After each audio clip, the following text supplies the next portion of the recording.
I'd like you to take a moment, think to yourself, how pathetic would your life have to be where you would garner joy and excitement at the death of somebody?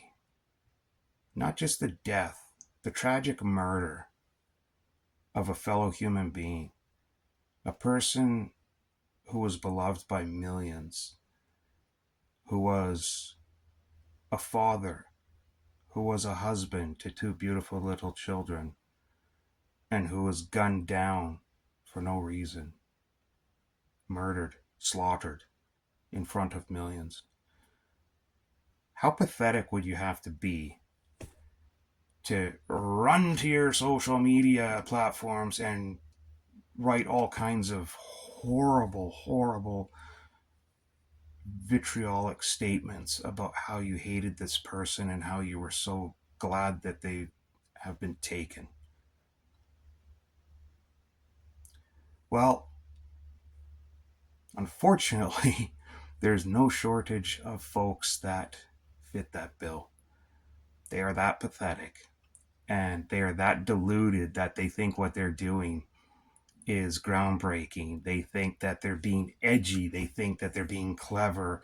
That, I'm going to get them. I'm going to get all those people that were fans of Charlie Kirk by saying all these horrible things about him. No, no, that's not the way it works. We all know that people that would respond this way are pathetic anyway. Without even seeing a photo of them, I could guess probably that 50% of them are grossly obese, probably have some kind of brightly colored hair or something like pink or blue or purple, probably have a septum ring or some weird piercings in their face or something, and are probably alone, are probably never going to have a family, and they'll tell you it's by their choice. They don't want stinky kids running around. Bull. In here, that's all they want, but they've convinced themselves that they don't because they know that no one finds them attractive and nobody wants to be with them because they're so filled with self-hatred. No one wants to be around them. So their prospects of getting married and having a family are zero. So they convince themselves that no, it's not society that doesn't want anything to do with them. It's them that doesn't want anything to do with society. It's not. I can also guess that probably 50% of these people are some form of severely mentally ill person, obviously. But again, when you go after the memory of somebody immediately after they've been shot and then follow that up immediately after their death is announced, if you're the type of person that sees that and jumps on it right away to say all these horrible things because you think you're being clever and you're hurting people, you're not. You're just exposing yourself further to be the pathetic human being that we all pretty much knew you were already. What you're doing here is you're targeting lowest common denominator, right? You're not doing anything groundbreaking, anything clever. Um, it's pathetic. It's the easiest thing to do. This isn't even low hanging fruit, attacking a beloved personality who was brutally murdered. This isn't even low hanging fruit. This is fruit that fell off the vine and is laying on the ground. That's how easy this is. What's hard is trying to say something genuine, something heartfelt, because you spend time trying to think of what you want to say, how you want to say it. You want to talk about so much of how this person touched your life or the lives of those around you and made improvements in their outlook. That's hard to do. It's hard to think of the right words that truly expresses your gratitude for having known this person even briefly.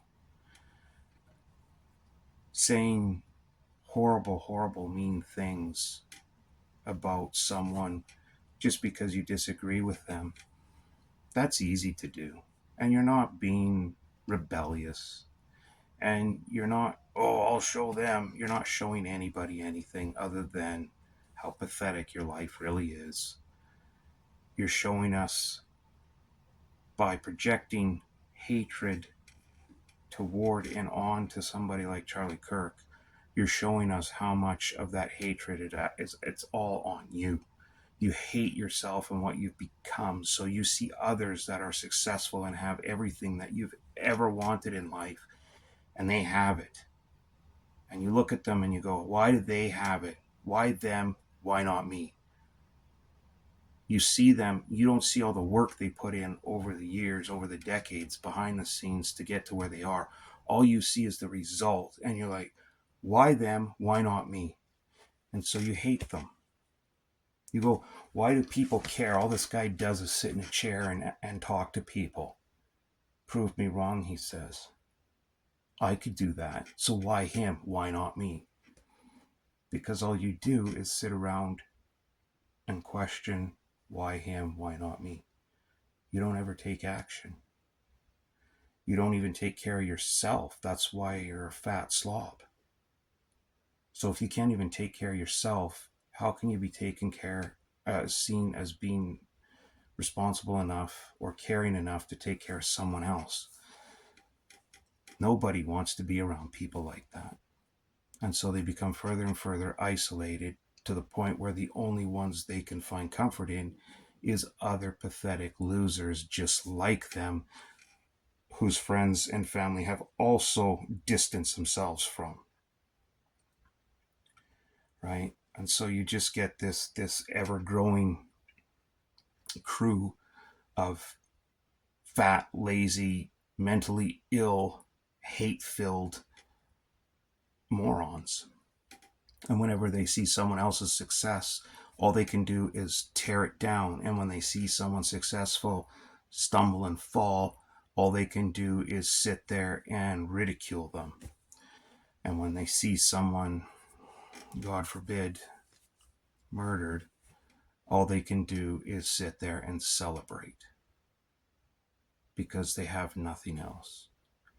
Because in their minds, that means Charlie Kirk, that's one less person in the world that is a reminder to them of how pathetic their lives are.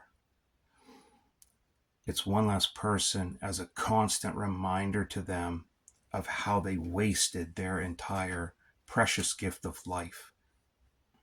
So, for a lot of people, and especially close friends and family of Charlie Kirk's,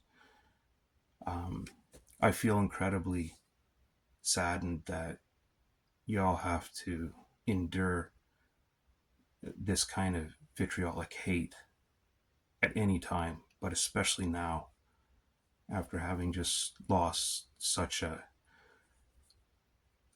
beautiful young man with so much hope and so much joy that he brought to the world. I feel incredibly sorry that y'all have to live through this. I know it's hard to avoid because this kind of vitriol is everywhere. And even if you don't see it, you know yourself in the back of your mind, it's there somewhere. You know that. But try to keep in mind that, again, these people are sick. They're severely mentally ill.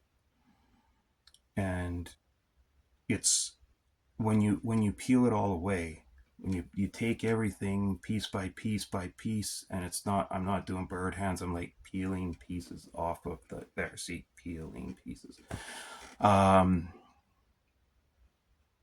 When you peel those pieces away, you quickly realize that their hatred isn't directed at Charlie Kirk at all. He's just the medium upon which they're laying their hatred. That hatred is theirs. It's internal.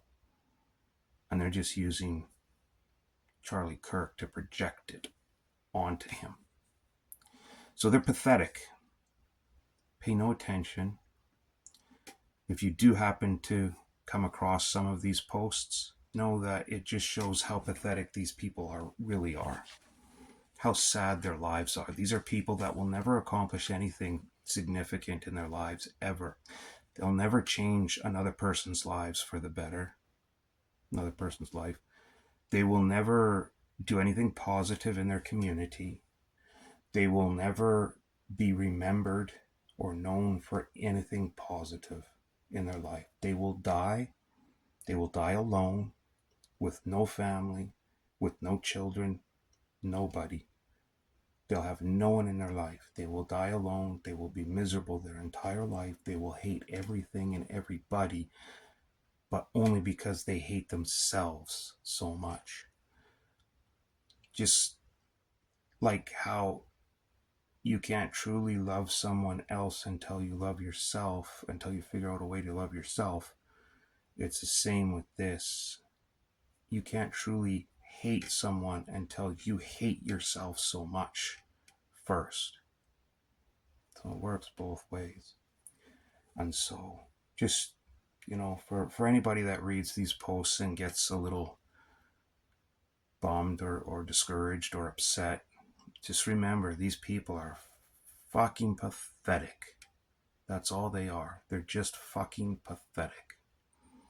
And now they've shown the world as if being a fat 400-pound land whale with purple hair and a nose ring wasn't enough of an indication. Now you really know. They've basically dotted the I's and crossed the T's on this one by spewing their vitriolic hate. So I say good on them, because now we know. And knowing is half the battle. So